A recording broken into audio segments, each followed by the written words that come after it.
For me, Assassin's Creed is essentially a long, epic story of a guy in the prison going in a machine called the Animus, and he's going to relive the life of his ancestors. In Assassin's Creed 2, we follow Desmond, who's going to live the life of Ezio Auditore da Firenze. The meaning of Ezio's name, in following with the tradition established by the first Assassin's Creed, is that Ezio means eagle. Eagle, or the flying one. Its origins come from Greece.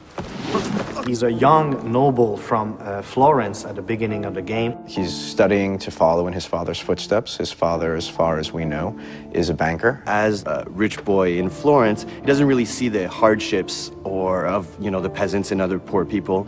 And it doesn't really affect him either. He's more of a carefree guy. He does what he has to do. He's got lots of money. He's got lots of friends.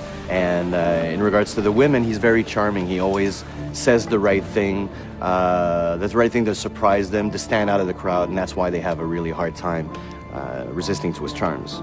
Ezio is a typical Italian nobleman in many ways. He's a fiery, violent, proud personality. He's terribly proud of his family. He deals with noble people and with peasants in a very polite and courteous way, even if he's about to stick a hidden blade in your skull, right? He has a very strange talent that his father is aware of, which is the eagle vision from the first game. Nobody really knows how come he has that, but we sort of find out in the game. At one point, something tragic happens to himself and his family. What happens is that the same people that Ezio considered to be dear family friends actually turn on him. People that are very close to him are taken from him, and becoming an assassin and acquiring those skills will give him the abilities necessary to exact revenge.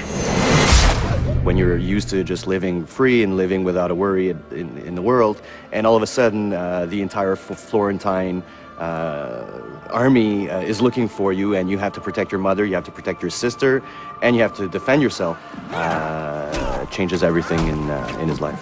So going from this life of la dolce vita, in Italy, it will have to become this guy who needs to kill in order to survive. We see Ezio progressing very much so throughout the game, physically as well as emotionally and in his personality. As a player, you will go just like the main character, in the same, you'll be at first just like you and I, and then will become this badass main character. Before he just wants vengeance, but later on he wants justice.